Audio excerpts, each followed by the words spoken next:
Okay, let's take a look and see what we talked about pre-calc today. So I'll go ahead and share my screen and we can kind of walk through the examples again.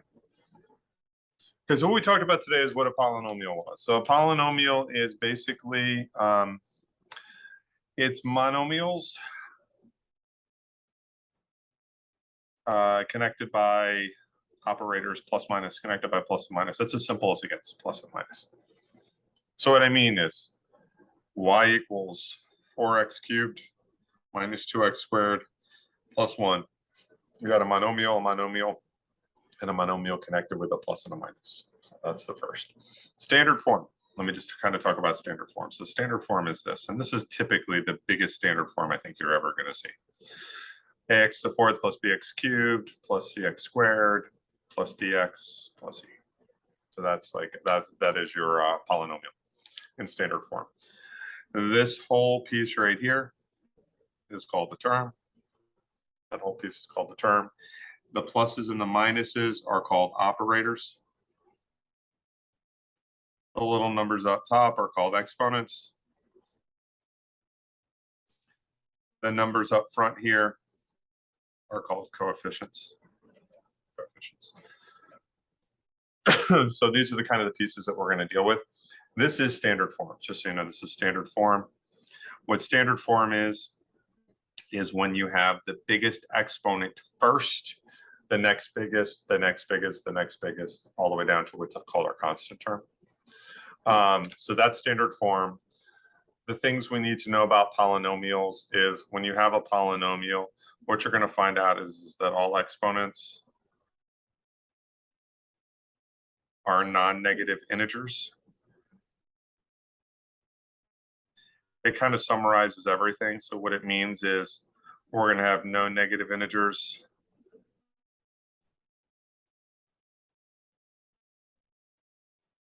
And no fractional or decimal exponents. And those are going to kind of flow into this. So as we kind of walk our way through, I'll start with this one. Right there, that -2 is a negative exponent. So this is not a function because we can have no negative exponents.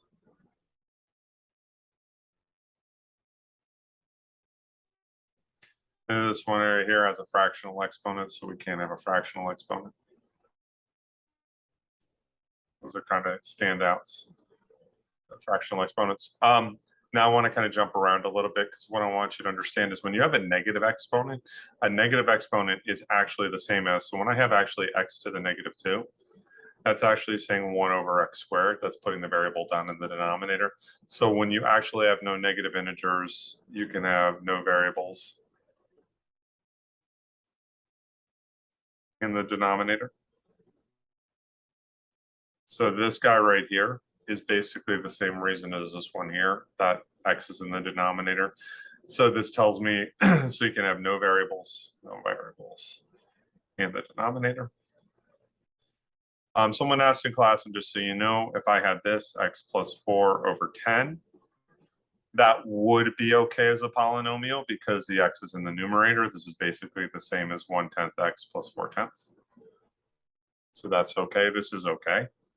So it's only if it's in the denominator. And then the other thing with the fractional, what I want you to understand is anytime you have that radical sign, and this guy right here is called the radical sign.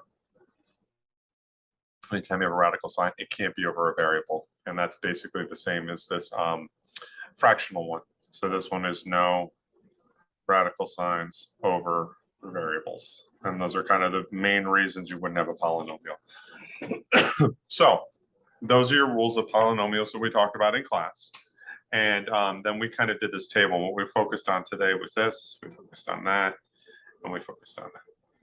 So the first thing you always want to do is look and see if something is in standard form. This guy's in standard form.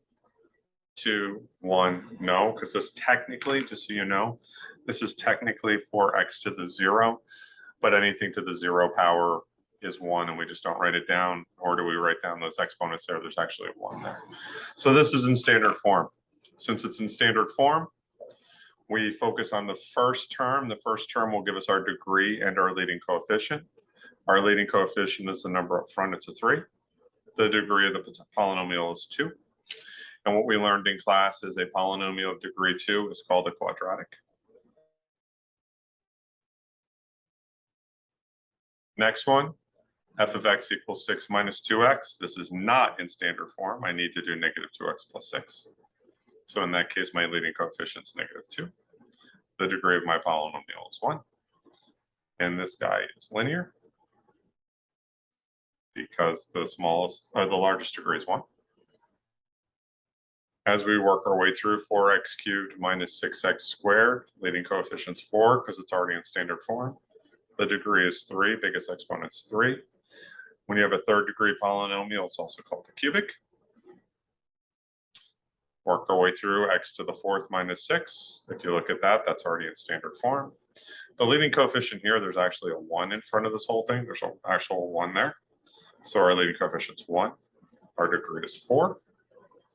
And that has a name. A 4th degree is called a quartic. We're not going to worry so much about this when we talked about it in class. This guy right here, standard form is only one term. I mean, technically, this is kind of really the only time you'll ever see a polynomial function with just one term. The leading coefficient is 7. The degree is 0.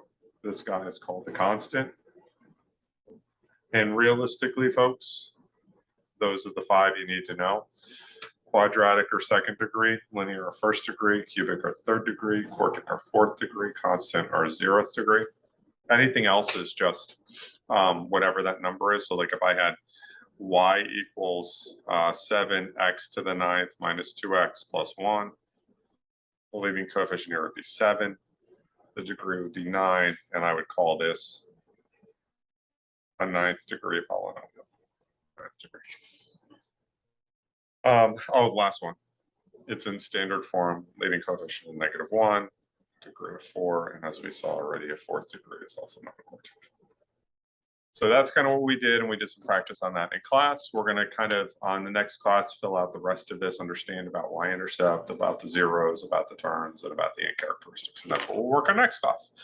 So please use the reflection if you have any questions about it, and we will keep going on this next class. Thank you very much.